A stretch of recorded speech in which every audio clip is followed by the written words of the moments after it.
Yes, I will start now. So today we're going to talk about penalized regression, including lasso and ridge regression and cross-validation. And when we talk about those two concepts, we'll also go over what overfitting is. Before we get into the topics, these are the learning objectives. We're going to learn about the motivations behind penalized regression. A key motivation is the bias-variance trade-off.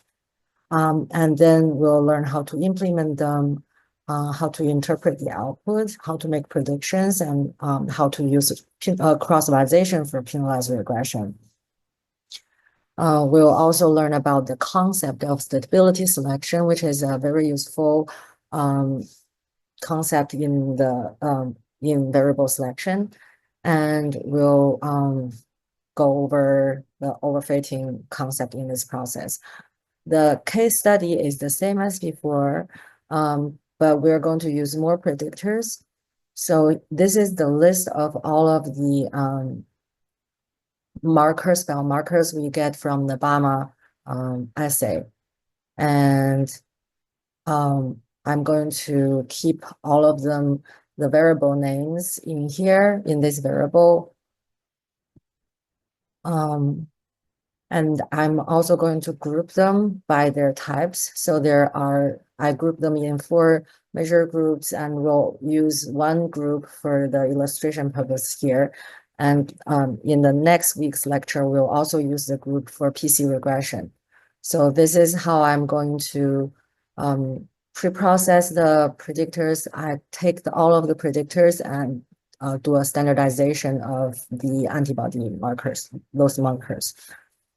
And then I separate them into these 4 groups by matching their variable names with their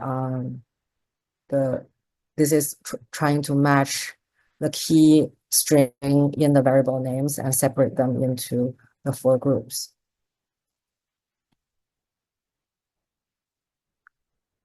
So we'll use one set, the CD4 as our predictors for the penalized regression. So there are many benefits doing penalized regression.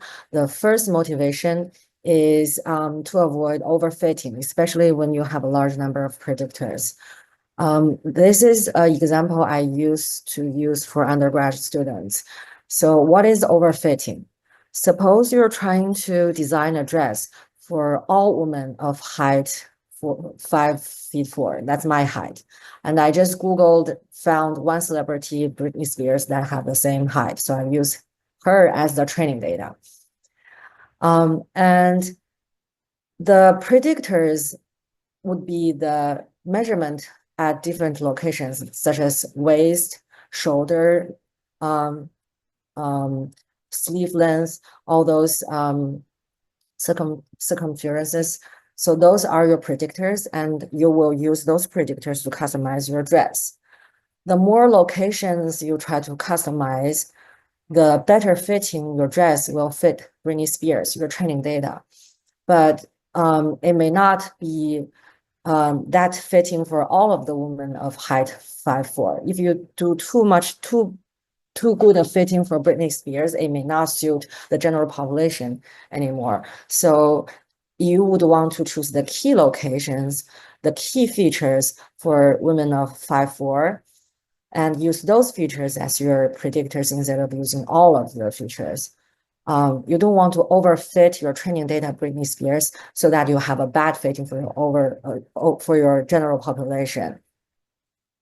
So that's the concept of overfitting. When you fit a model on your training data, it is very tempting to use a lot of predictors so that your training data have a very good fitting from your model, but that is not always going to help you with your testing data in the future, because you may just overfit your current data set and instead of focusing on the key features, you're fitting the noises specific to your training data and do a worse job for your future testing data. So that's the first motivation. You don't want to overfit your data, and penalized regression can help you narrow down to the key predictors. The second motivation is for model selection. So even if you don't really care much about overfitting, people still find parsimonious models to be more attractive. For example, nowadays we use very complicated computational models to predict the weather, and normal people with a laptop will probably not be able to predict weather using the data he collected from his environment. But we also find it very attractive in these old traditional saying, for example, red sky at night, sailors delight, red sky in the morning, sailors take warning. There's also a Chinese version of this. So the ancient wisdom was able to summarize the prediction of weather using these key predictors and did a decent job predicting the next day's weather.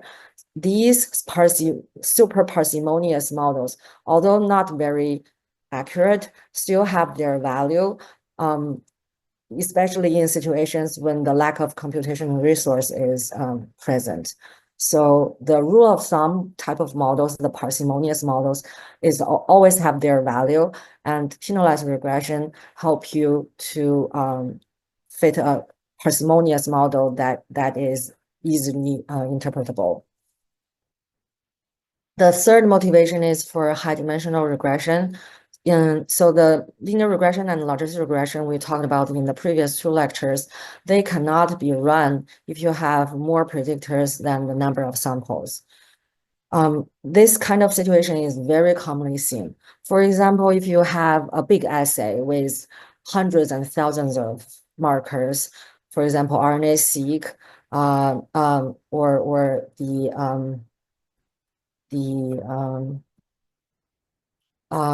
proteomic or metabolite panels. Those panels typically have hundreds, thousands of predictors, and you may only have below 100 sample size. In those kind of situations, if you want to have a data-driven approach to predict a phenotype or some predictors with your large assay markers, then normal regular linear regression or logistic regression will not work. You will need to find ways to slim down your number of predictors to below your sample size, or you need to rely on penalized regression or other approaches that give you the freedom of using more predictors than sample size.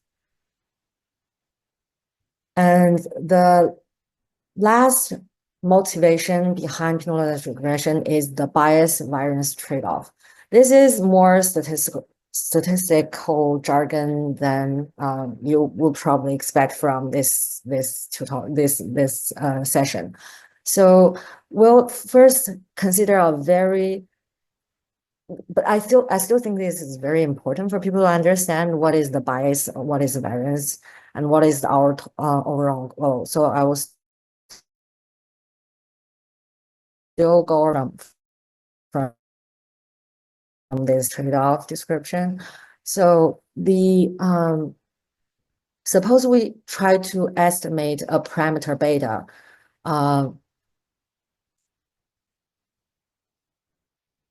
And we'll use theta to represent both the target beta and suppose we are trying to estimate a parameter beta or trying to predict something y. So this can be used for both estimation of a parameter or prediction of an outcome. And whatever that is, you can use theta to represent the target. So the theta is your target. It's a parameter or an outcome of some future samples. And then what is the good model? What is estimation well? So we'll use the mean square error. That is the distance between your target and your estimation. The estimation has a hat. The M denotes the model I use for the estimation. So I can use linear regression, I can use regression, whatever model I use, average, median, those things will be my theta hat, and theta is my target. So this is measuring the difference between the target and my estimation. And I take a square, take an expectation. So it's on average over all of the data collection. So if I do the data collection infinite number of times, what is the average error rate I make? So that's the mean square error. And this mean square error can be decomposed into three parts. The first part is the variance of your estimator. So this is basically how variable your estimator is. If you use 1 to estimate everything, that is 0. Your estimator doesn't have any variance. But if you use the average of data to estimate the target, then the variance of your average, that standard error, will be this term. And this is the variance of your target. So in most of the situations, we actually consider this to be 0. For example, if you're estimating the population mean, then your population mean is a fixed value. It doesn't have a variance.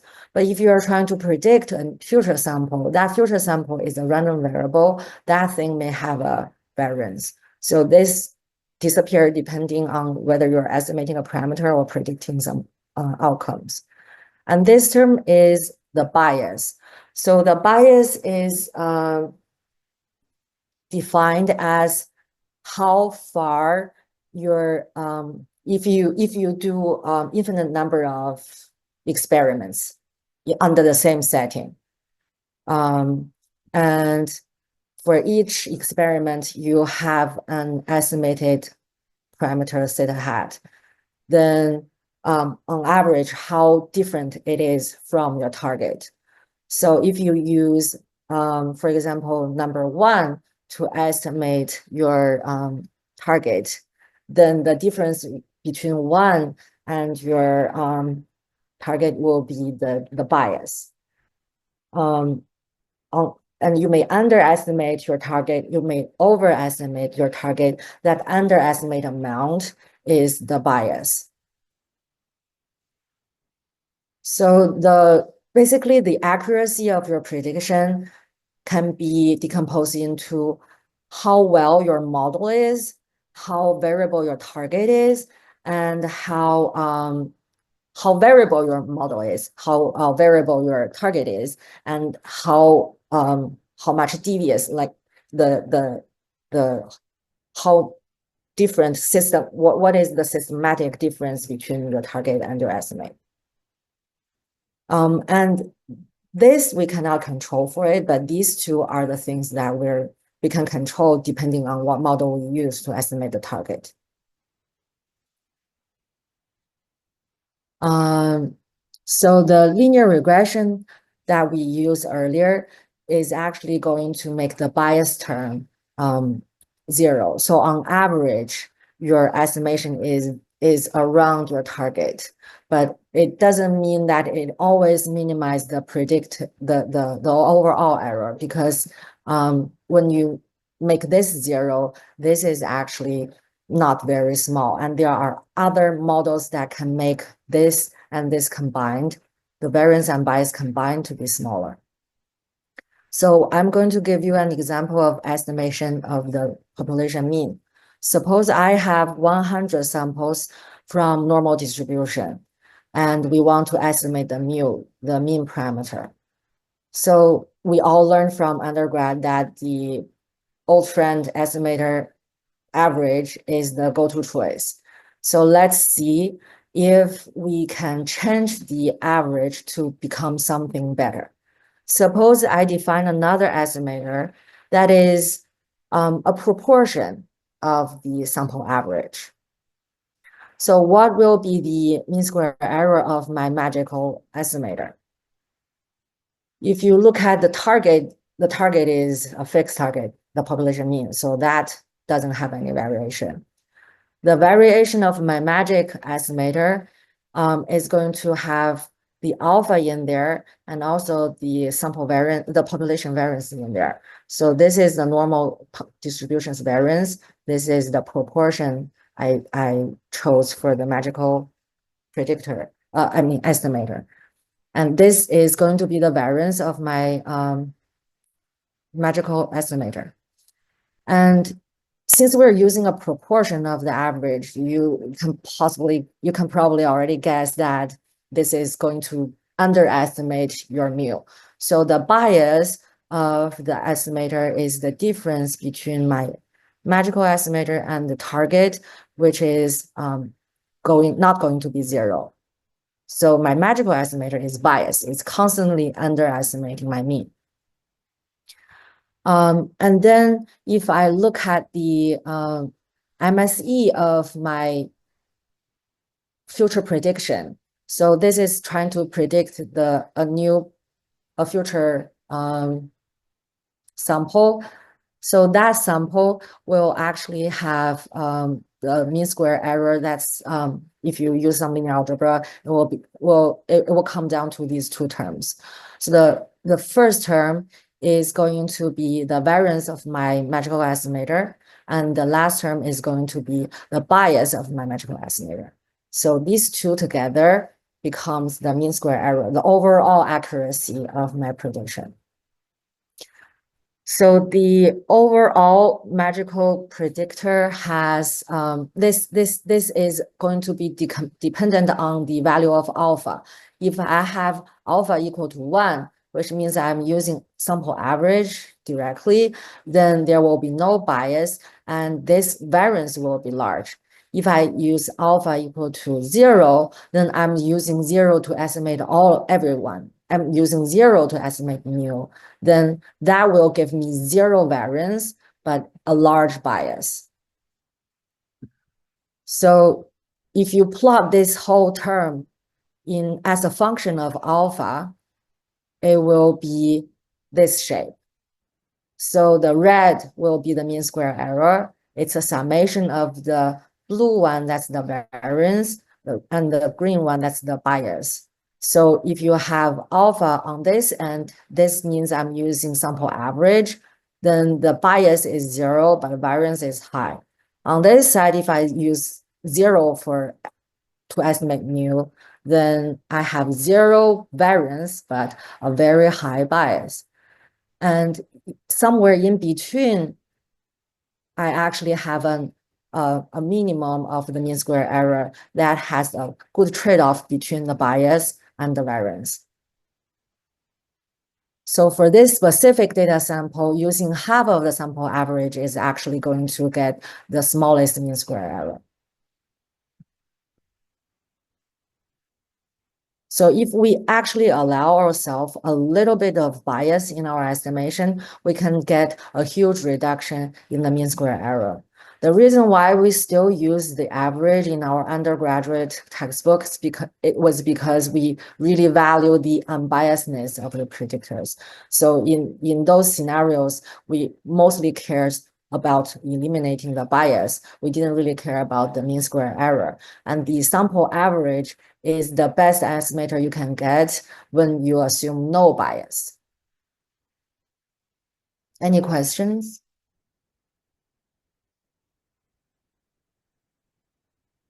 So in some other situations, I've heard people saying that using penalized regression can help you with the collinearity of predictors. But so what is collinearity? Collinearity means that your predictors are strongly correlated with each other. This is also very common in many biomarker assays because many of the markers are strongly correlated with each other. Some of the chemicals, they just tend to appear together or disappear together or increase together. So in those kind of situations, penalized regression is actually going to do a pretty bad job because many of the times it cannot really tell the difference between the super correlated predictors. You can probably still use it for prediction purposes, but for variable model selection purposes, penalized regression doesn't do very well with collinear predictors. So for the simple example of the mean estimation, it's also it can also be modeled using linear regression. If you run linear regression with only the intercept, no predictors at all, you are actually going to get the sample mean. And the process of getting that is still minimizing the square difference between your observation and the parameter of interest, the intercept of the regression. No predictors at all.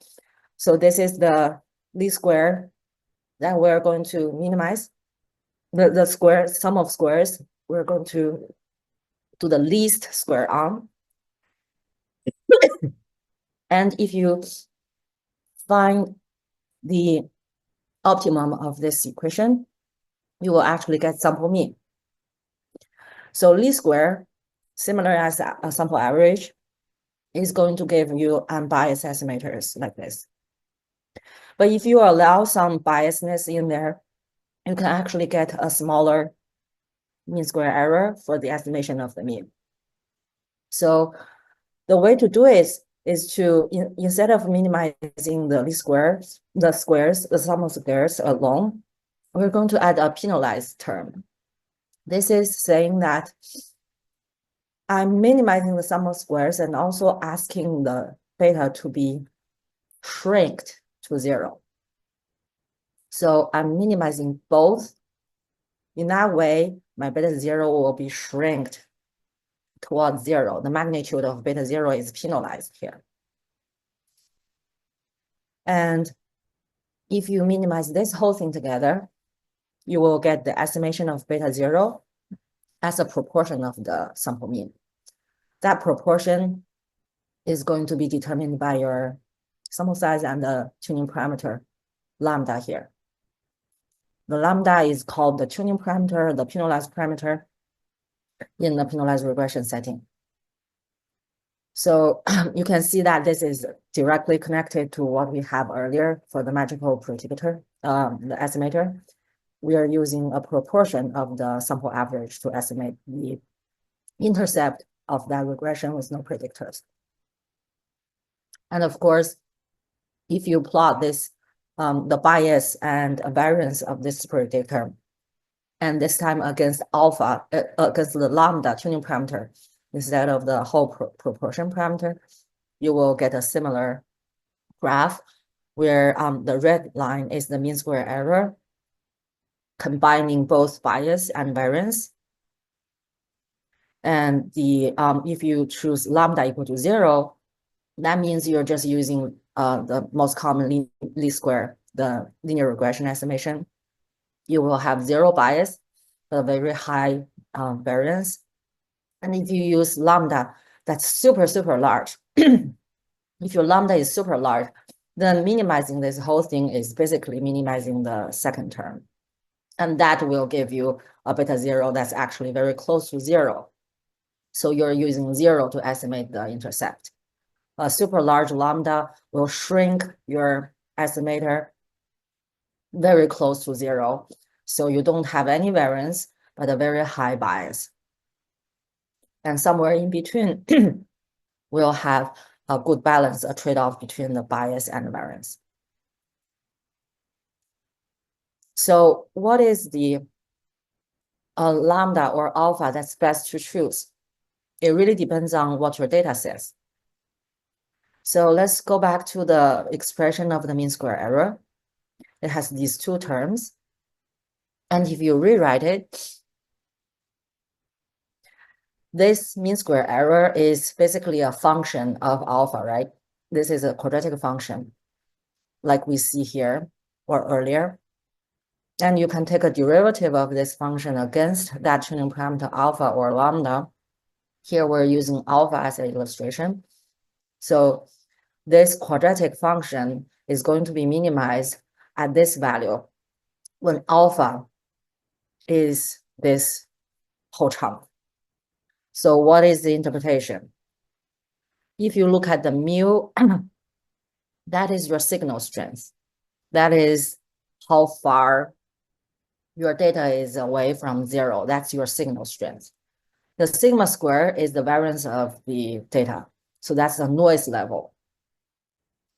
Sigma square together with the n, that's your noise level. N is your sample size. So if you rewrite the chunk into this format, the square root n mu over sigma is called the signal noise ratio. So it's the ratio of your signal over the noise level, also standardized by your sample size. And this is the alpha is actually a monotone function of the signal noise ratio. If your signal noise ratio is larger, then alpha is closer to 1. Equivalently, the lambda, the penalized parameter in the least square estimation, that will be closer to 0. And your estimator is closer to the sample average, the no penalized version. So if you have a really large signal compared to the noise, then running a regular linear regression will not hurt much. But if your signal noise ratio is very low, if you have very weak signal but very large noise in the data, sometimes it's actually better to fit it with nothing. So in those situations, your signal noise ratio is very low. Your alpha is closer to 0. Your penalized parameter is closer to infinity. And you're better off using just constant 0 to estimate everything, because that will give you a much better overall mean square error. In reality, nobody really knows what the signal noise ratio is. You may have a sense of what the signal noise ratio is. So, but your data doesn't directly give you that. And you do not really know about it before you collect the data. So these tuning parameters, they depend on the signal noise ratio, but we often choose them using cross-validation that we'll talk about later. The whole concept of signal noise ratio is still very important. So in many of the research projects that we discussed, there can be researchers asking us, that is impossible. I always think that there's this association between A and B. How can the data cannot tell? Well, if you look at the signal noise ratio, maybe your mu is pretty strong, but maybe it's because of your experiment. Maybe it's because of the population you chose to sample from. You may have a very large noise term, or maybe your sample size is just too small to let the effect show. In those situations, your statistical method is going to tell you estimating with nothing is probably better than estimating with something. So the signal noise ratio concept is very important to keep in your mind when you design your experiment, collect your data. In some situations, it might be better to narrow down your sample selection to a more homogeneous subject group so that your your noise is smaller. If you cannot control the signal strength, then finding sources to cut down your noise level will be really helpful. So the ridge regression concept is basically a direct generalization of what we have from the mean estimation. In the mean estimation, we only have the intercept, but in a general setting, we have predictors in addition to the intercept. So the model setting is still the same as least square linear regression, but instead of minimizing the sum of squares, we add a penalty term on the scale of the predictor, the slopes, the regression parameters. And the way to add to penalize on the scale of the predictors, the slopes, there are two common ways. The first way is to use the squares of the slopes. And the second way is the absolute values of the slopes. These are the two most common ways to penalize to shrink the slope parameters. Either way, they will give you estimations that are not unbiased anymore. They will be shrinked slightly towards 0 to achieve a good trade-off between the variance and the bias. So the lambda here, if you increase it you increase the bias, you penalize, you shrink them more towards 0. You will have a smaller variance, a bigger bias. And if you if you make lambda smaller, if you set lambda equal to 0, it becomes the regular linear regression. And also by adding this lambda, if you have more predictors than the sample size, this whole optimization will still have a unique solution. Without the lambda, if you have more predictors than a sample, then there will be more than one solutions for these optimizations. So you will not be able to get a unique solution for the least square estimation.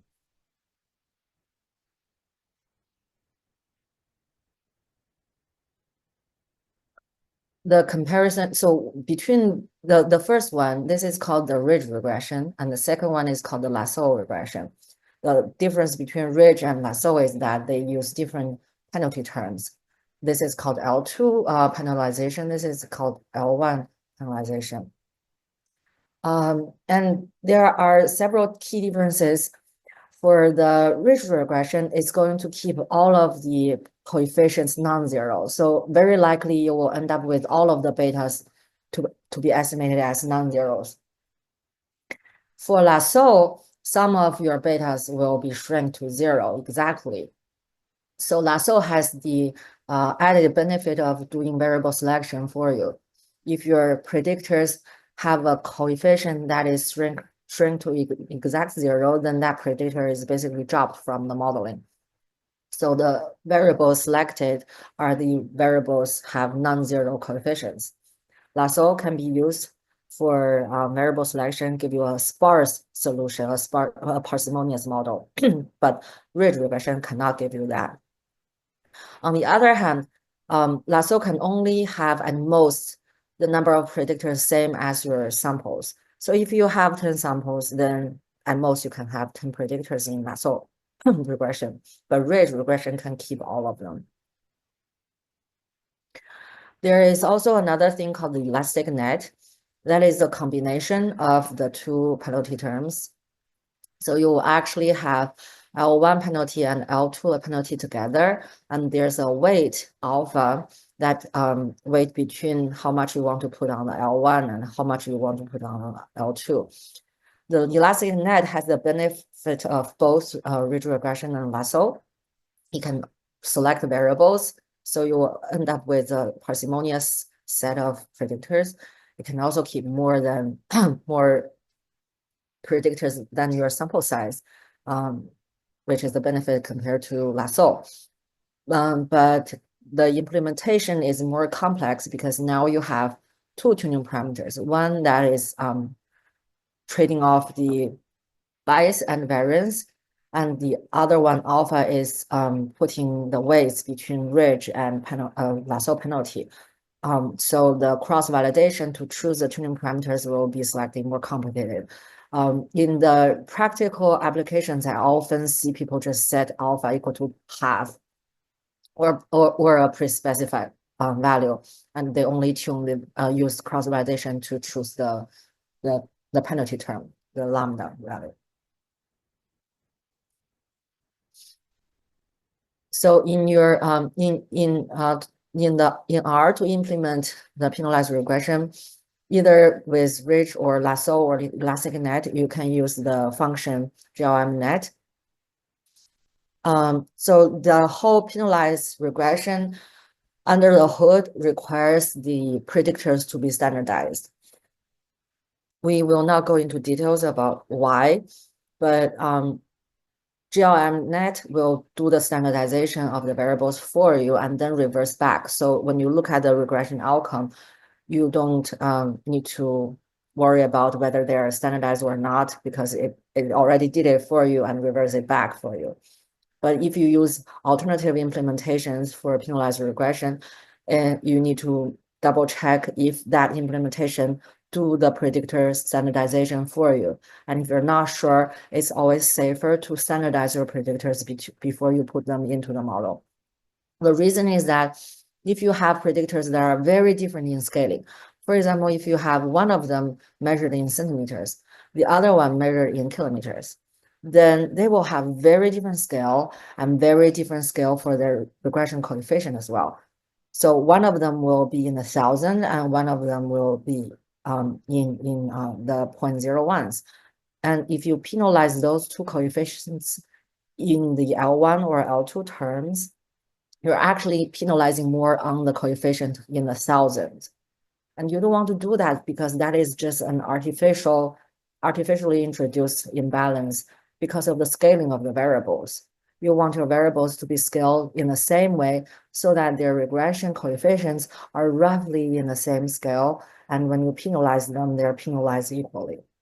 So that's why if you use more advanced or other implementations for penalized regression, it's always safer to standardize your predictors. One key drawback for penalized regression is that you cannot really use it to get p-values or standard errors for the predictors. So that really limits the usage of lasso in biological applications because in our field, we always want a p-value for something. The penalized regression is more commonly used for predictive purposes or for variable selection purposes. If you want to get p-values, there are also various methods for the p-values for penalized regressions. That is an area of research called the post-selection inference. And I don't think there is one go-to method that everyone thinks is the final solution. So it's still a pretty active research area. You can search the literature and find one with the decent amount of citation as one of the implementations. One common way of getting around the post-selection inference problem is that many people refit a linear regression using the variable selected by penalized regression, for example, lasso, and then use the p-values in the refitted linear regression. So the way they do it is to run the predictors and they're selected. And then they refit the linear regression with these 10 predictors and obtain the p-values for these 10 predictors using linear regression. This is not an encouraged approach because it commits the crime of double dipping. If you because you are using your same data set to do the variable selection and using the same data set to do the calculation of the p-value.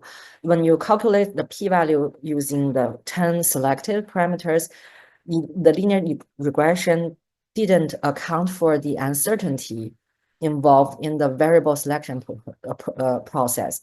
When you fit the linear regression just thought you only have these 10 predictors. It didn't know you already analyze the data, use the data to select the variables. The selection of variables has uncertainty involved because your data has randomness in there.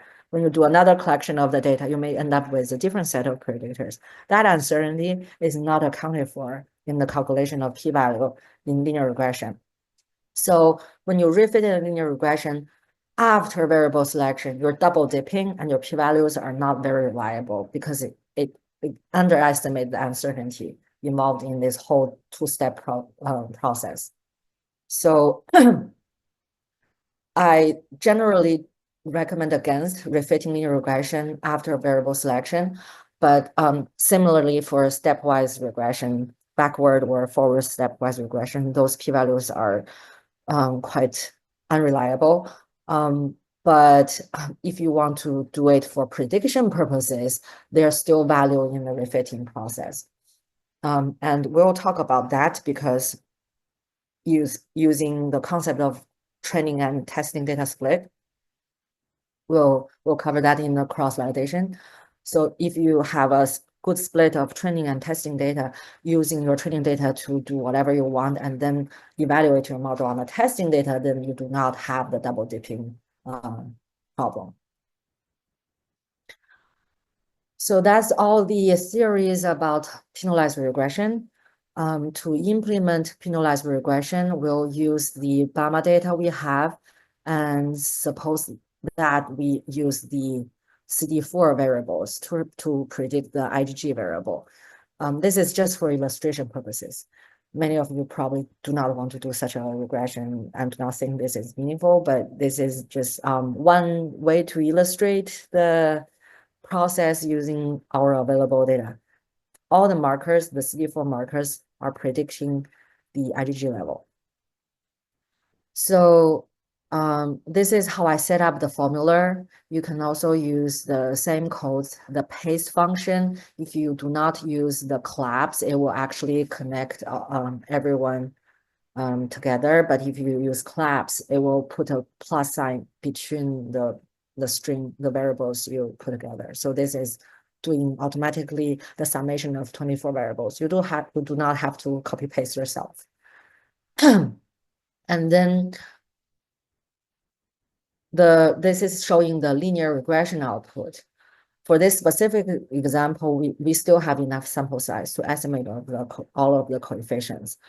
But if you want to run it with penalized regression, it will have a very different output. So here, I'm showing you the input for the penalized regression. The X is a matrix that contains all of your predictors. So these are going to be numerical values. If you have categorical predictors, you will have to code them into 0 and 1s. And the way to do it is, unfortunately, I don't have it here. The way to do it is to run a linear regression on it and do a model matrix function on the regression output. You will be able to get the 0 and 1 values. I think currently the implementation still require the input to be a numerical matrix. You cannot put character strings. You have to code it for prepare that yourself before you put it into GLMNet. And then this is your outcome variable. And in the GLMNet function, the income, the predictors come first, the outcome second. And if you set the alpha equal to 0, you will have ridge regression. And if you set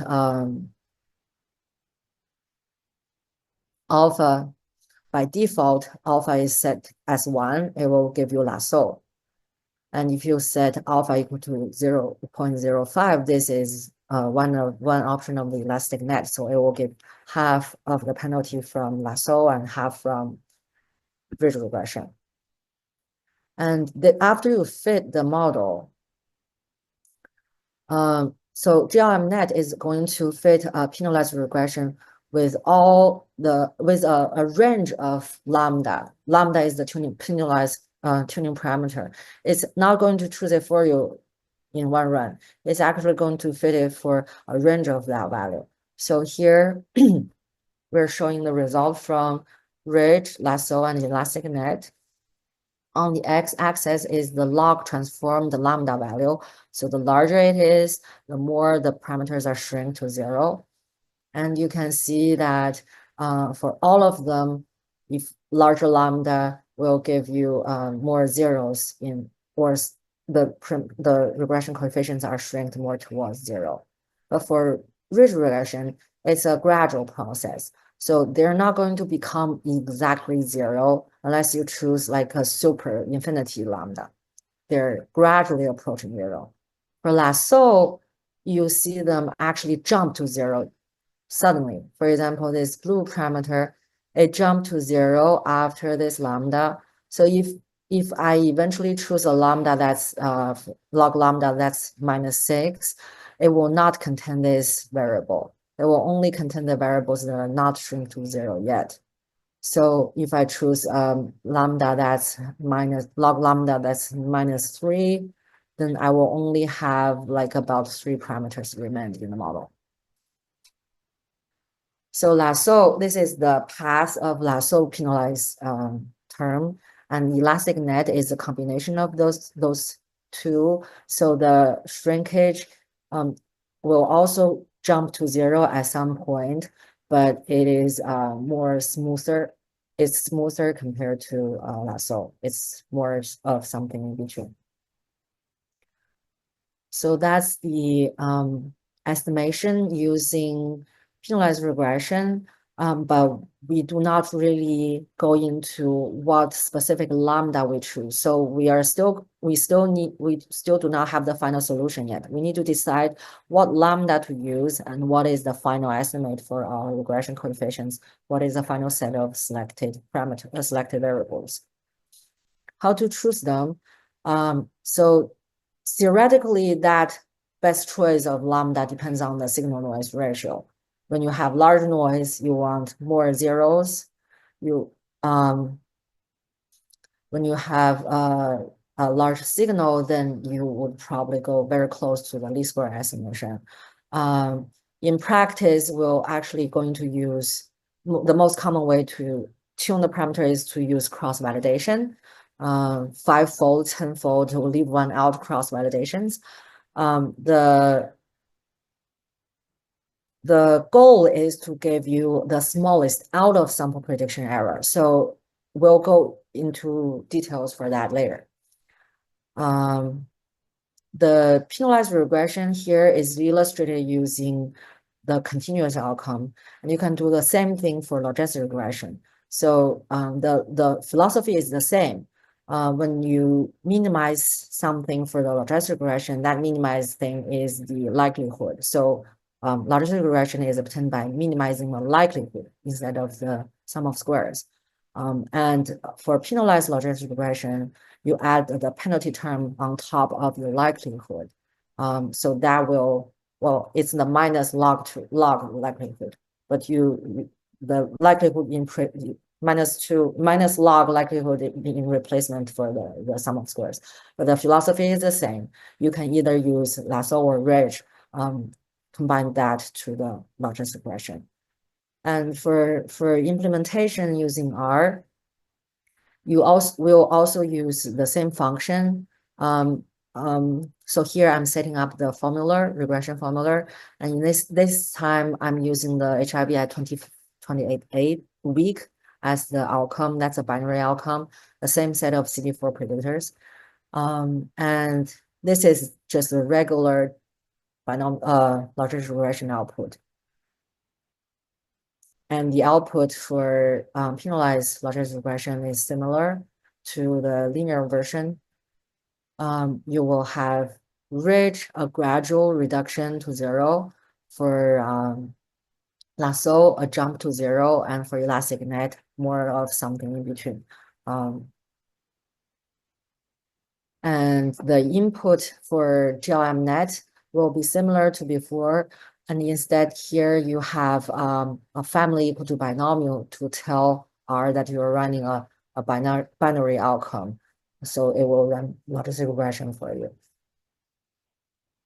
So that's what we want to cover for penalized regression. We'll take a break and then come back at 2. We'll then go over cross-validation and stability selection.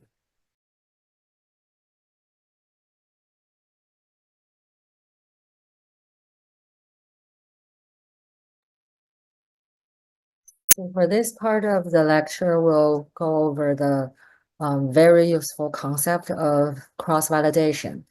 Cross-validation is a general approach for model selection.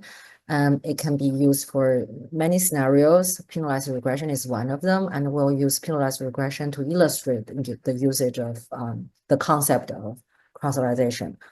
So if you have a tuning parameter that you need to select or multiple models you want to compare against each other, you can use cross-validation. For penalized regression, we have a tuning parameter lambda, that penalty term. We want to see which one we want to tune. We want to know which one of them give us the best outcome. So the whole best is defined by criteria of your interest. It can be mean square error in the case of continuous outcome. It can be misclassification error or AUC for binary outcomes. It can be misclassification error for multiple categories classifications. It can be many things. But for our penalized regression with continuous outcome, we will use mean square error as the evaluation criteria. So suppose we fit one lasso regression with a given lambda and obtain the model. That model we'll denote it as M lambda. And we want to know how well this model fits the data set. So the whole process of cross-validation is this. You first break the entire training sample into K groups. So this K groups, you can do, the most commonly seen split is 5-fold or 10-fold. And then for a given value of the tuning parameter, we're going to use 1-fold as the prediction evaluation and the rest of the fold to train the model. So for example, here, this is the graph demonstration. For a given model that I want to evaluate, I split the data into 5 folds and use 4 of them as the training fold and the remaining one as the validation fold. I use the training fold to estimate the parameters in the model and then use the estimated parameters to predict the performance on the validation fold. That will give me one error, cross-validation error, that is the mean square error in the continuous setting.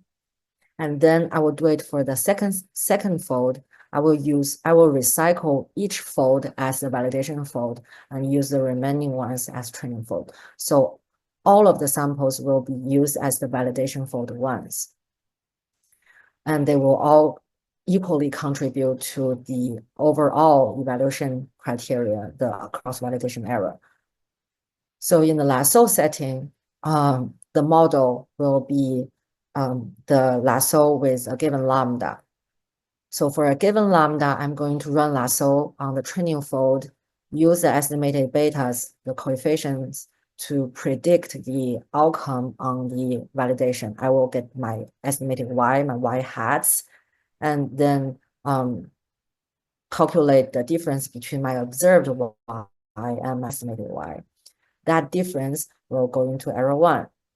And then for the second fold, I will use the gray ones to fit the lasso model with the given lambda again. It's the same lambda. I'm going to use the same lambda across all the folds. But for each fold, I have a different set of training data to fit the regression with the given lambda. And I will use the validation fold to calculate the difference between y and observed y and estimated y again. And that mean square error coming to the second fold error. I will get an error for all of the fold and then average them. That will become the cross-validation error of my model under the tuning parameter lambda. And then I will do this whole process for all the choices of lambda. I will take a grid of values for the penalized parameter lambda and do this whole process for each value of those lambdas, and then calculate the cross-validation error for each of the lambdas. Ideally, that cross-validation error will be a curve that's U-shaped. So somewhere in between the cross-validation error is the lowest, and that lowest point, the corresponding lambda will be the chosen lambda you use for your data set. But in some of the situations, you may have a very large noise and you have no signal in your data set. It's actually pretty common to see this kind of situations. Then your cross-validation curve will actually keep going down. It will keep going down as your lambda increases. So it's basically telling you that the best prediction comes from the model that uses no predictors. Your predictors are not helpful at all. So this is an illustration of the fivefold cross-validation. There's also something called the leave one out cross-validation. The reason why that is appealing is that when you do a random split of when you split samples into fivefolds, you would want to do a random split. You do not want one of the folds to be very different from the rest. You want to do a random split, but this random split is going to be different random when you do it different times. If you do not set the random seed, then you will have a different random split. And sometimes people do not really like it because they want the result to be not so dependent on something so artificial. In those situations, especially when your sample size is very small, that can be very unstable. When you have a small sample size, then the split of the folds will make a lot of differences across these different random splits. In those situations, the leave one out split is more appealing. So leave one out means that you're only going to have one sample in the validation fold. And if n is your sample size, then n minus one training samples in the training fold. So essentially you're splitting your data into n folds. You're going to fit your model n times. N is your sample size. And you probably already wonder, isn't that going to take a long time? It's true. So we only do leave one out cross-validation when your sample size is not huge and when your model is pretty simple to run. Like linear regression and lasso are already pretty efficient in the computation. If you have a more complicated model, you do not want to do the leave one out cross-validation, especially when the sample size is pretty large. So the leave one out cross-validation is attractive when you have a small sample size, efficient model fitting method, and if you do not really want your result to be dependent on the split of the folds. If you chose 10-fold or 5-fold cross-validation, then you would want to set the seed before running GLMNet so that your result is reproducible. Because for some other runs, you may end up with a different result. So the whole cross-validation for lasso or ridge regression for penalized regression that is implemented using the R function GLMNet. Here I'm showing the code for continuous outcome. So here you just the input is the same as GLMNet, but with the cross-validation in front. This is doing lasso, or this is doing ridge by setting alpha equal to 0. And this is setting the number of folds equal to 5. If you set the number of folds equal to the same number of samples, the row number of X, then it will do a leave one out cross-validation. If you plot this result, it will actually give you the cross-validation curve. So on the x-axis is the log value of lambda. The cross-validation function runs this many of ridge regression models. So it's choosing a grid of values for log lambda and fit a regression for each lambda value. And on the y is the mean square error. So this is the average mean square error for across all 5 folds. So it's the overall performance in the data set. And you can see for this specific data set, we have 25 predictors, and ridge regression is not going to select the number of predictors because all of the predictors are kept in the model. So you see 25 all over. This is the number of predictors in the model. And the cross-validation error has a nice U shape because when it has no penalty, it has a small bias but a large variance.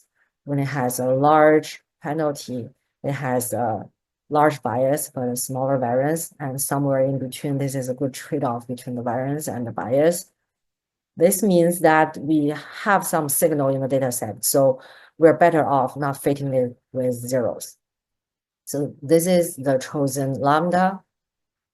And if you want to do prediction and extract the estimated coefficients for this specific model, this is basically comparing 100 models and choosing one of the models with the smallest cross-validation error. If you want to see how this model, what is the output for this model, then you can check what lambda it is. So taking the outcome of the ridge regression, cross-validation, and then this is extracting the minimum of the lambda. And remember this value, put it in the, so you can either manually put it into the function, or here is one way to get the coefficients. So this is extracting the coefficients of the model with the smallest lambda. So the smallest cross-validation error. So lambda mean means the minimum cross-validation error, the lambda corresponding to it. That's this model. And you can see none of them is shrinked exactly to zero because we're using ridge regression here. These are the estimated coefficients for the predictors, and you can also do prediction. So using the predict function on the cross-validation outcome, here you can set X as the training data X, or you can use a future testing data to put in here for your prediction. And S equal to lambda mean means that we're using the lambda value corresponding to this model. So this is the predicted Y versus the observed Y.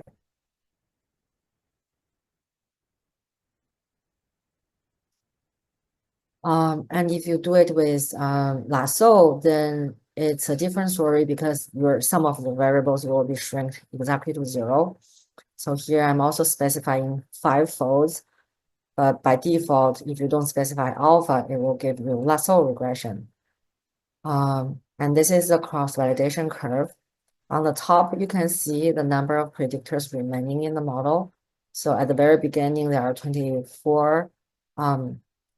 Yeah, so we actually have 24 predictors here. The fifth one, I think, is the intercept. So this is when lasso does the standardization of the predictors, the intercept disappears. So there's only 24 predictors. So when your lambda is very close to zero, all the predictors will stay in the model. But when you increase the penalty term, lambda, you will have fewer and fewer predictors. And at one point, the cross-validation error will be the smallest. And for this specific one, it's going to have 3 predictors. So if you look at the coefficients, this is the smallest, the lambda corresponding to the smallest cross-validation error. This is going to be the set of coefficient. And you can see the intercept is 0 because it's standardized the predictors. And then these are the estimated coefficients.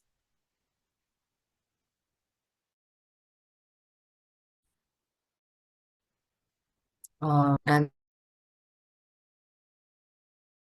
then the specify S equal to lambda mean, and it will give you the predicted value either of your training data or if it's the data of your interest. So one thing to pay attention to here is this intercept thing between the ridge and lasso. So for ridge, it's actually for penalized regression and linear regression. For penalized regression, because it does the standardization of the predictors behind the stage, it's not going to estimate the intercept for you. So you're always going to see 0 intercept in the regression output.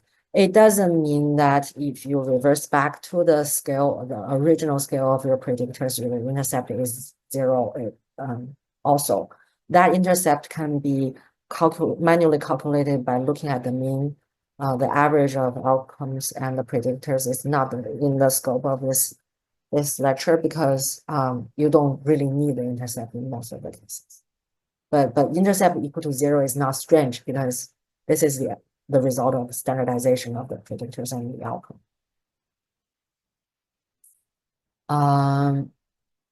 You can use lasso so this, if you compare lasso and ridge, their predictions are pretty similar, but their variable selection is very different. So for this specific setting, lasso is actually telling us just using these 3 predictors, you're going to achieve similar prediction performance as using 24 from ridge regression.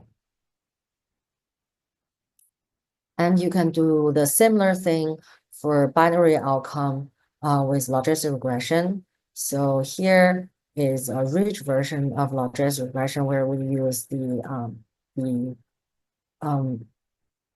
outcome variable is, where is it? Oh, so this is I forgot to talk about these codes. So this is trying to get which variables are selected or by lasso. When we only have 3, you can copy paste.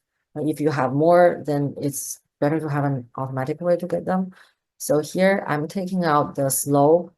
So I'm trying to take out the entire vector here. Taking out the slope of my fitting model where the lambda is chosen to be the smallest cross-validation error.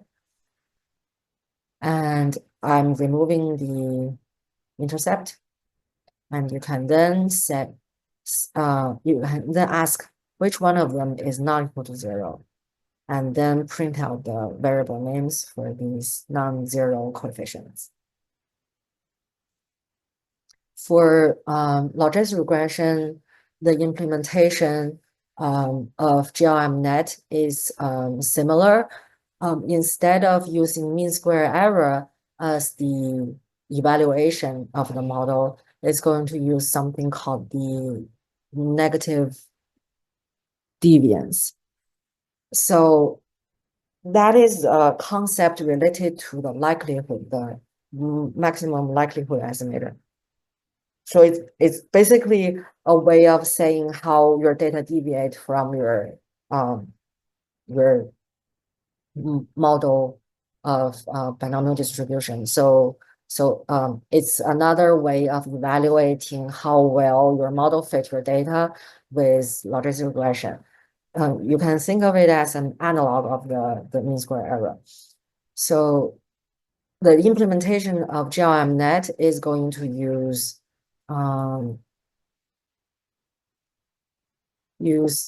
the deviance, but if you are interested in other criteria, you are free to manually code yourself and use misclassification error or AUC as the evaluation criteria, because the cross-validation function in general, or the cross-validation concept in general doesn't require the evaluation criteria to be the deviance.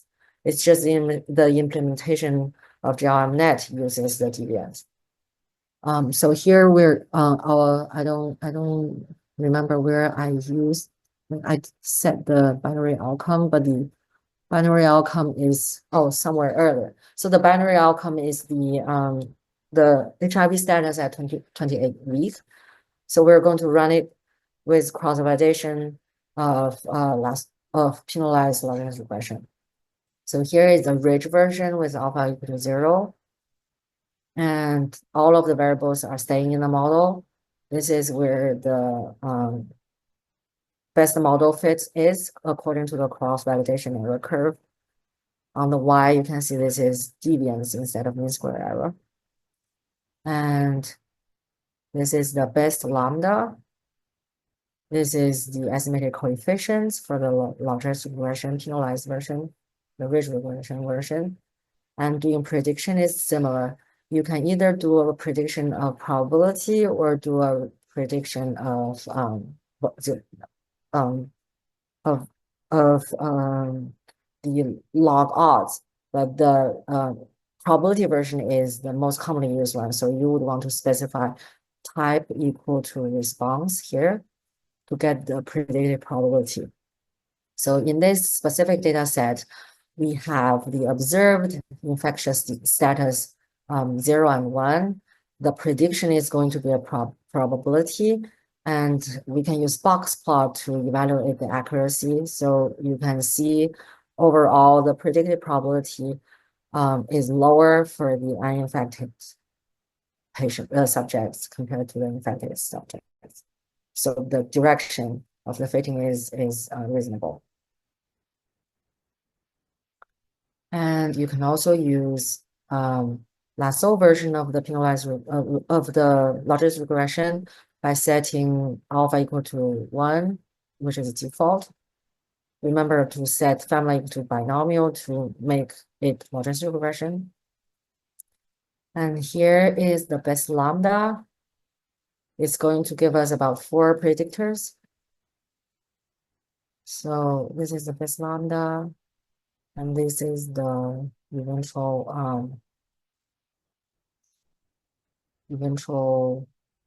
number of predictors. And compare with the linear version, you can see that here we are actually going to have an intercept, because logistic regression does not remove the intercept even after you standardize the predictors and outcome. It's a little complicated to talk about, but you just need to know because intercept is never really used. So you just need to know that having intercept equal to 0 is not strange for penalized linear regression. Having it as non-zero is also pretty normal for logistic regression penalized. And then for the lasso version, because we're only using 4 of the predictors, the predicted probability is more narrowed because you're relying on 4 variables, the variation is smaller. But the direction of the prediction is still reasonable. You have a higher predicted probability for one group. And you may want to compare, you may wonder, is lasso better or ridge better? Which one is better? You can actually do a cross-validation between the lasso version and the ridge version by comparing their cross-validation error and choose the smaller one. So for example, here,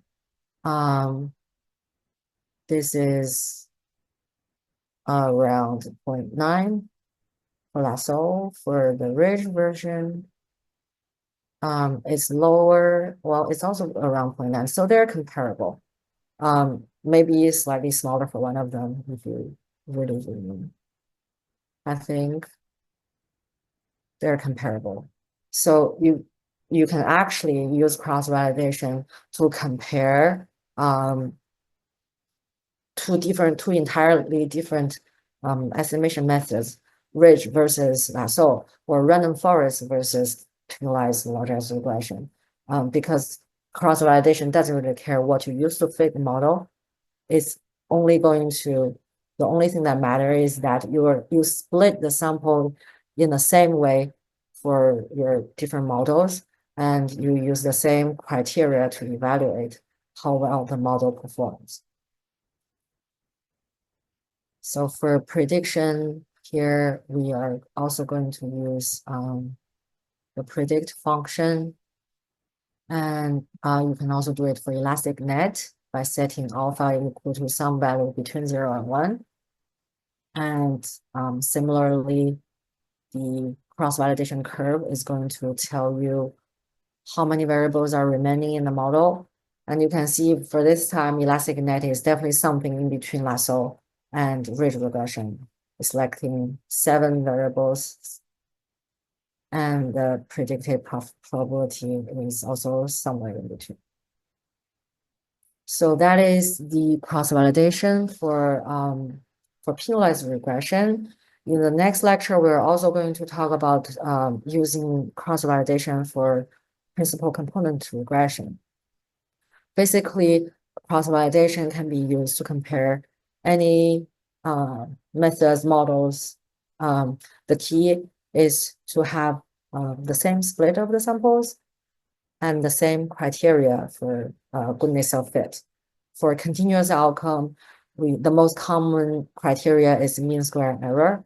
You can also use, instead of using the square term, you can also use the absolute value. And for classification, you can use misclassification error. For binary classification, you can use ROC, the area under the curve. You can use the area under the precision recall curve. You can, for clustering, you can use the many indices the indices that quantify how well your cluster is. So it's a really versatile method to evaluate models. And the key philosophy of cross-validation is the separation of training data and testing data.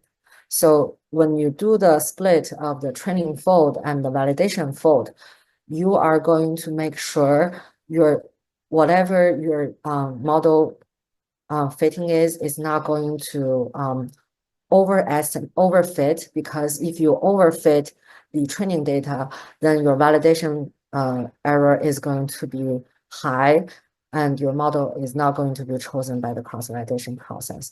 So this cross-validation process choose a model, at the same time avoid the overfitting.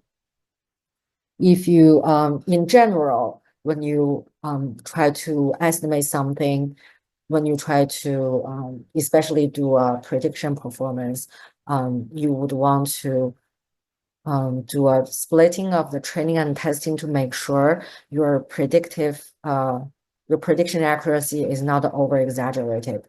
Because when you do when you train your predictive modeling on the training data and do a model evaluation on the training data as well, you are evaluating the in-sample prediction accuracy. That in-sample prediction accuracy is almost always better than your out-of-sample prediction performance. In some very extreme scenarios, I've run into this before. I have a logistic regression predicting some outcome, and on the training data, I have a reasonable ROC, but on the testing data, my area under the curve is smaller than 0.5, so it's actually doing worse than flipping a coin.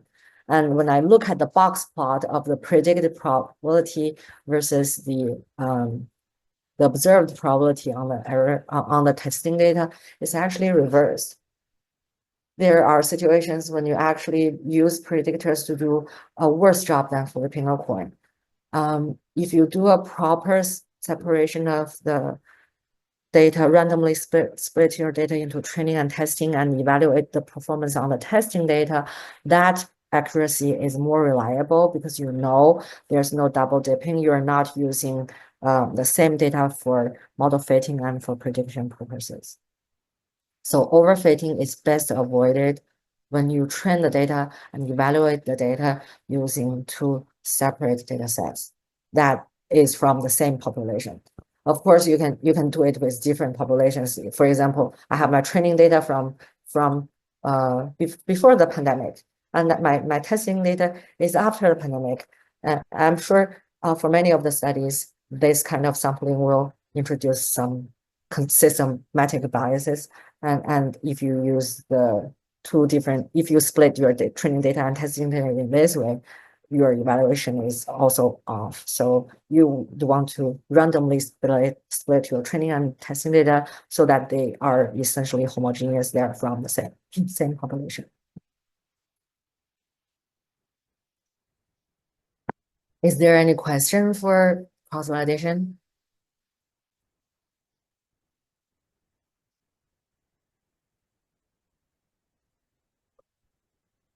It's a very intimidating concept, and in reality, if you want to combine cross-validation with more newer statistical method, then you would need some statistician to code it for you. But for many of the very mature statistical methods, there will be a way to implement cross-validation for you. There should be packages available. And the next concept is the stability selection. So this is a much easier and but very intuitive way of selecting variables. Suppose that you have a data set and you estimate, for example, linear regression, and you get this set of parameters. Suppose you fit lasso and you select variable ABC. And you just wonder what if I remove one of the samples in my data set, would I still end up with the same conclusion? What if I do a subsampling? What if I get more samples? Would my conclusion stay the same? Sometimes you may want to choose variables in a way such that no matter what subset of samples you have, you still end up with the same conclusion. So that's the philosophy behind stability selection. The whole process, the whole framework is like this. So you do a subsampling of your data without replacement. And for this subsample, you do a variable selection using lasso or some other methods. And this whole variable selection is going to use a tuning parameter purely based on this subset of samples. So you're basically training an entire lasso cross-validation using this subset of samples and doing the variable selection. And then not necessarily cross-validation. You're going to do some variable selection for each subset of the samples using a selected variable selection method, either for a given lambda or using cross-validation. And then you would do a lot of subsampling. So the first sampling with replacement, you end up with selecting variable ABC. In the next subsampling, you may end up selecting variable ABD. And then you would do this subsampling over and over again and try to record the frequency of each variable selected. If variable A is consistently selected across all of the subsamples, then you have more confidence in this variable being the important one. If you have multiple predictors that are strongly correlated with each other, then some of them will come up in some of the subsamples. Some of the other predictors may come up in other subsamples. So the selection frequency for those variables may be a little mediocre. And then you would choose a cutoff frequency. For example, if one variable is selected in 70% of the subsamples, then that is a variable that I want to retain for future prediction. So this whole philosophy is going to account for the risk of selecting spurious variables in some of the samples just due to the randomness of your data generation. And the variables that you selected is better generalizable to future studies because you know when you subsample, you still select these variables most of the time. So it's more likely when you add more samples, when you do it for future samples, those predictions are still the crucial ones. And this philosophy can be used for not just linear regression, but for many predictive variable selection problems. So the original idea of stability selection was designed for lasso. So most of the theories are developed for lasso, and implementation is designed for lasso as well. But the idea can be implemented for many other situations. So if you actually have any data set and you want to do any predictive modeling or variable selection, you can manually code this resampling process and manually record the frequency of the variables being selected. And if you plot the histogram of those selection frequency, you will have a general idea of which variables are the most important ones. So this is how we implemented using the R package steps for lasso for penalized regression. So here in this function, the input of the predictors and the outcome variables. For the function I want to evaluate here, we're using lasso. There are other methods we can use. We'll go over them later. So the cutoff here is 75, meaning that I want to return the variables that that are selected in 75% of the resampling. This is the per family error rate.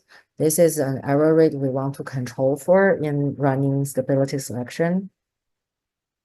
And I'm setting it to 1 so that it's very it's very generous. And here is the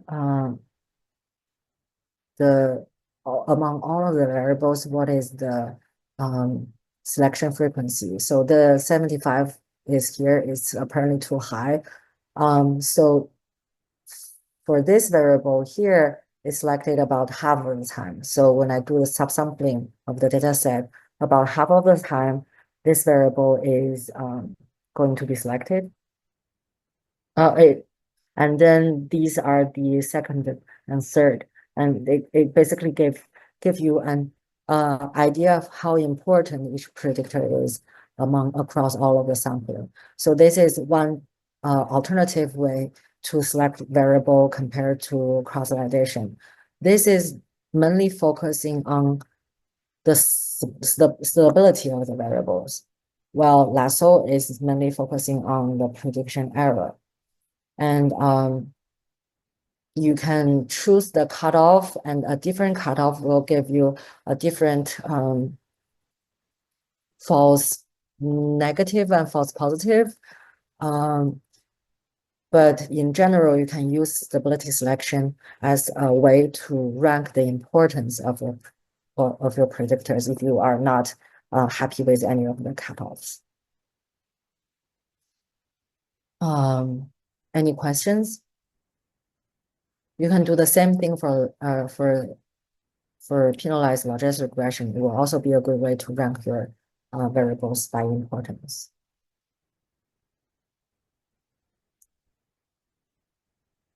So that's all of the theories we want to cover today.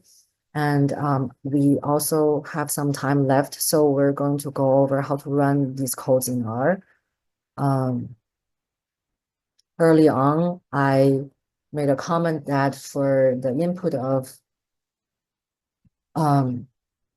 GLMnet, you need the matrix, what we call the predictor, the design matrix, the matrix for the predictors, we need it to be numerical. So here I'm going to show you how to obtain that matrix. So in our illustrative data, all of the predictors are numerical. But here I'm going to construct something that is different.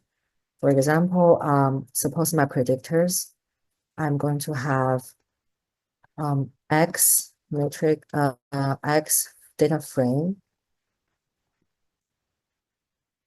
that has predictor, for example, season as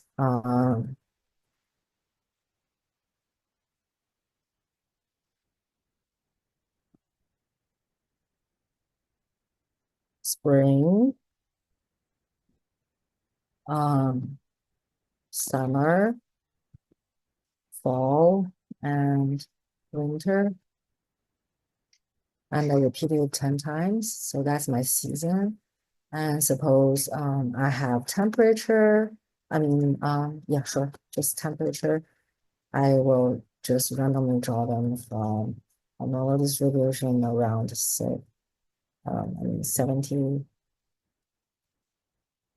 40 samples, mean 70, center area, that's true.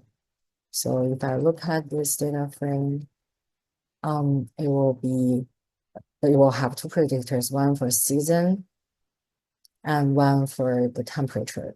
That's continuous. So how do I obtain the numerical value for the predictors? The way to do is to use the model.matrix function. I haven't used it for a while, so let's see if I can get it right.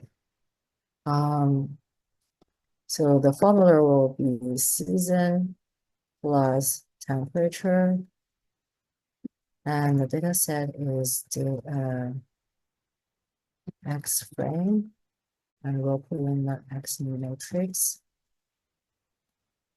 So if you do this and look at the matrix, you will have an intercept that's all one, and then the spring indicator, the indicator for spring, the indicator for summer, the indicator for winter.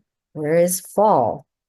Because if you look at the value here, if you rank the seasons by alphabetical order, fall comes first. So R is actually treating fall as the baseline for the categorical predictor here. So you're not going to have an indicator for fall in this scenario. And then fall is your baseline. You will have the coefficients in your regression model comparing spring to fall, summer to fall, winter to fall. If you want the spring to be the baseline variable, then in your data matrix X frame, you would want to set the season as a factor variable with spring as the baseline. So X frame season will set it as factor.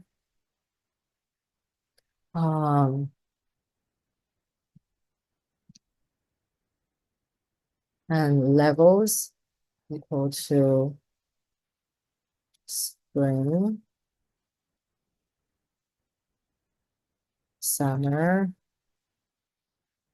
fall, and winter. And now if you want to check how it's ordered, you check for the levels. The first one will be the baseline. And then let's go back to constructing the model matrix using the new data frame where the factor levels are set reordered. And this time you will see spring disappeared. You have an indicator for summer, fall, and winter, but spring disappeared because spring is now the baseline level. And you can see when I do this, it's very easy to make mistakes in the spelling here. Because, for example, if I misspell it without the capital, what will happen?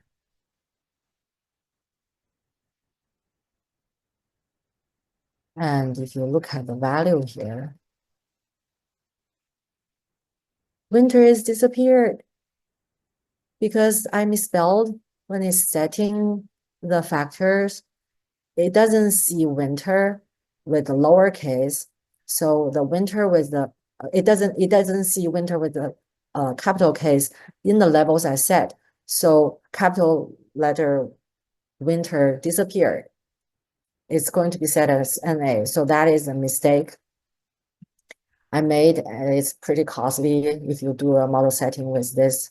If you run a regression model with this, you will have NA values in here. And it will actually, NA samples are typically removed in most of the statistical analysis. So this is a mistake that is very costly. So instead of doing a manual coding like this, let me retrieve my data set. So this is my data set. Instead of doing a manual coding like this, you can first get the season variable as factor.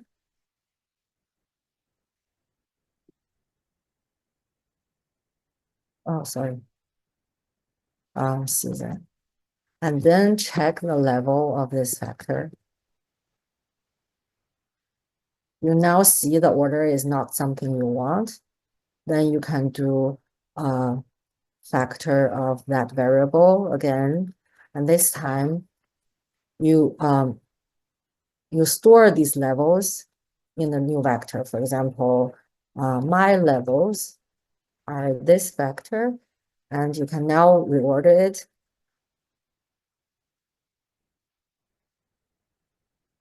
by, for example, whatever you want to do. Let's do winter as the last one. So it's going to be 4, 2, 3, 1. I'm rewarding the levels. And if you check it again, is winter first, and then these are the rest. And again, we're going to reset the factor level. So this time I'm doing factor of the season where levels equal to my levels. Sorry, this is wrongly spelled.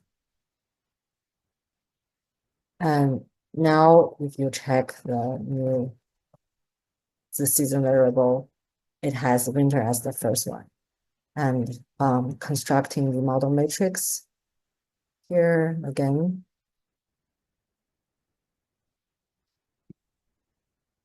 You will see winter disappear because that is used as the reference, and your coefficients will be spring, summer, and fall.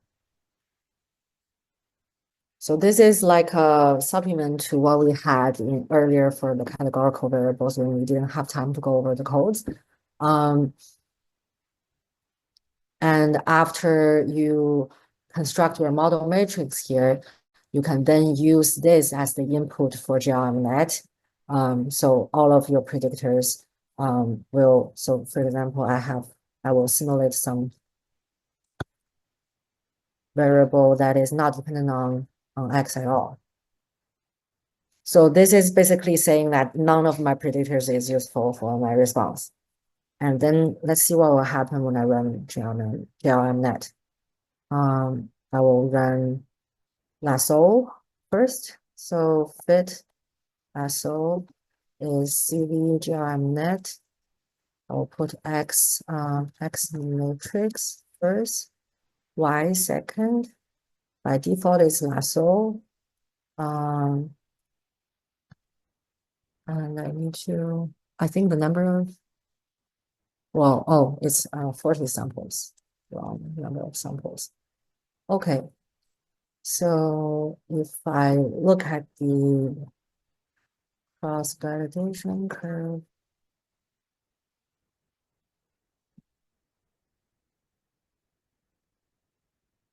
it's actually going to select one of them. I think that's the intercept.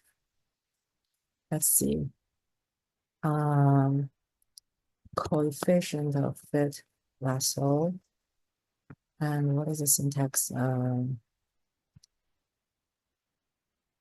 S equal to lambda. So it is actually treating this intercept as an independent predictor that's called intercept. So instead of doing that, I should actually do X matrix. I should remove that X matrix first column. So X matrix column, and then I will run GLMNet again and look at the. So in this time, you can see that cross-validation error curve tells me none of the predictors is useful because I simulated the data with Y that's independent of my predictors. So if you look at the coefficient of this fit, it's actually going to tell me none of them are selected. And one thing to pay attention to here is that if you construct a categorical predictor like this, lasso is not going to know that all of the seasons all come together. So it's going to select, sometimes it may select summer, but not spring or fall. And for lasso, which one you use as baseline will make a lot of difference because it's going to shrink everything to zero, which means that it's going to make everyone similar to winter. So when these are zero, they're saying that the model is saying that the model is saying that spring is the same as winter, summer is same as winter, fall is same as winter. If you run lasso with a different baseline, then it's going to shrink everyone to that baseline. If you use spring as the baseline in your model matrix, it's going to shrink everyone to a spring. So this is an important thing you want to remember when using categorical variables for lasso. You need to be very careful about the baseline level you choose, and you want to use one that is meaningful biologically. If I simulate the data depending on that's dependent on the X matrix. Example 1, -1, 0.5, -0.7. So this is my true regression coefficients. And then if I run the cross-validation again and look at the plot, it's actually going to tell me all of my predictors are useful because that's how I set up my true model. The signal is pretty strong for all of my predictors. So cross-validation tells me I should go with the smallest lambda possible. So I should just go with linear regression.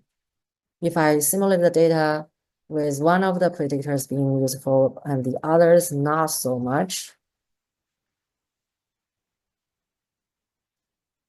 for example, 0, 1, 0, 0, let's run it again and plot it. It's selecting two of them. Let's see which one. Coefficient.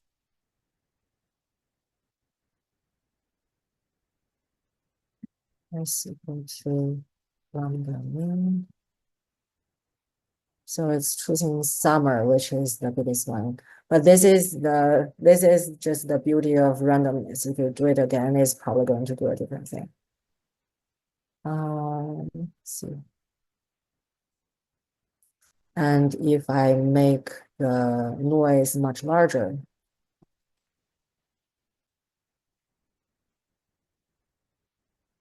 and check it again, everything disappeared again.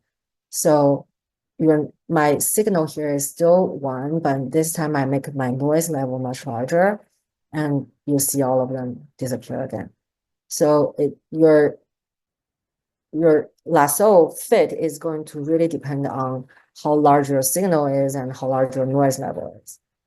If I simulate everything to be pretty strong, but still noise level pretty low, so pretty high, it's still not going to give me anything. If I reduce the noise level by a little bit more. Oh, I didn't rerun it. Rerun it and check the coefficients.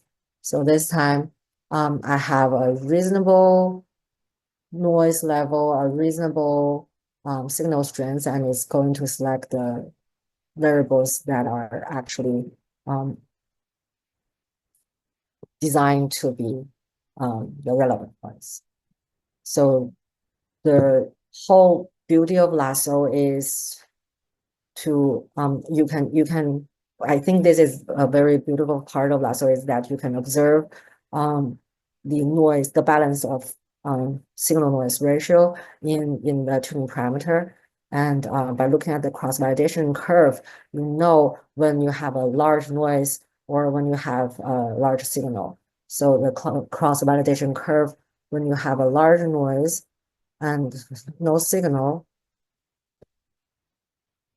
is something like this. Oh, I mean, no signal. Let's see, no signal. This is not noise is still too strong, not strong enough. So this is no signal at all. This is when you know your predictors are not useful. And the first two are when you have useful predictors. And eventually, if you increase your noise large enough, for example, 100, let's see how it goes. When the noise is super large, you're still going to have the same thing. So even if you have signal, but your noise is too high, it's overwhelming, your model is still going to tell you no predictor is useful. I think that's what I want to cover for today. If you have any questions, I will stay for another few minutes to answer them. Thank you for coming.